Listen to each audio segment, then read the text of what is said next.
Punjab Chief Minister Amrinder Singh today expressed hope that the pain of the agitating farmers who braved the pandemic and the heat to protest against the agriculture bills will reach the central government and it will step back from destroying the farm sector with such ruthless disregard for the farming community.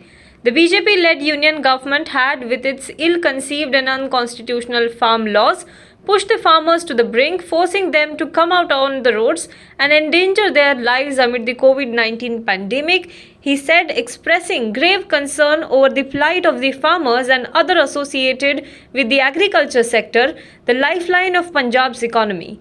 Maybe the distressing visuals of tens of hundreds of farmers out on the roads at hundreds of locations in Punjab and in several other states will touch the hearts of the central leadership. Perhaps the BJP will now realize its folly, he said in a statement.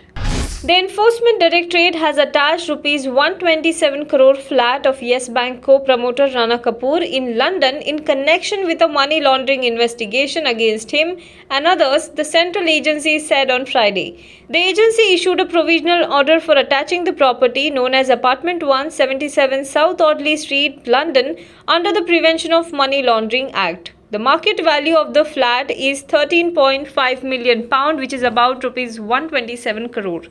The property was purchased by Rana Kapoor in 2017 for £9.9 million, which is about Rs 93 crore, in the name of DOIT Creations Jersey Limited, and he is the beneficial owner, the ED said in a statement. It claimed that the agency obtained information from a reliable source that Kapoor was trying to alienate this property in London and that he has hired a reputed property consultant. Inquiries from open sources confirmed that this property has been listed for sale on several websites. Legendary playback singer SP Balasubramaniam passed away on September 25th at the age of 74. The singer had been at MGM Healthcare in Chennai since August 5 after he tested positive for coronavirus.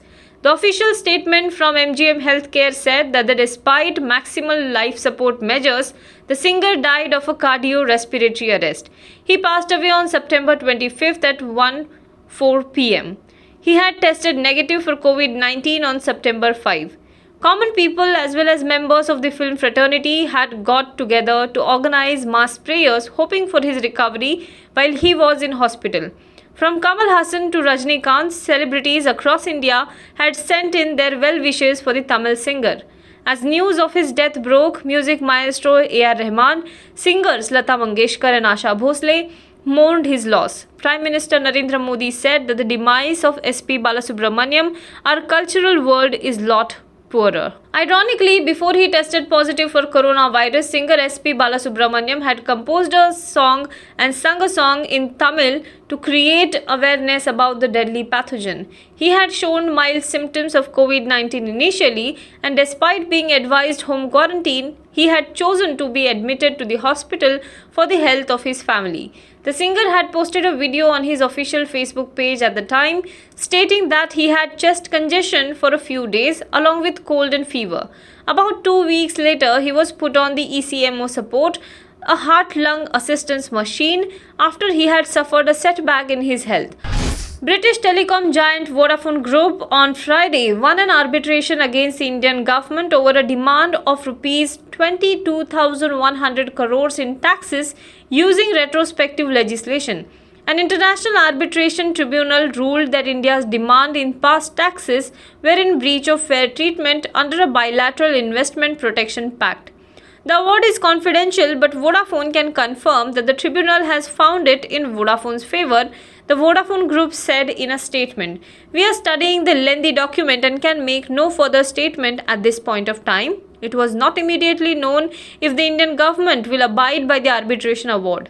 The government's liability will be restricted to about Rs 75 crore, Rs 30 crore in cost and another 45 crore in tax refund, sources with direct knowledge of the matter said.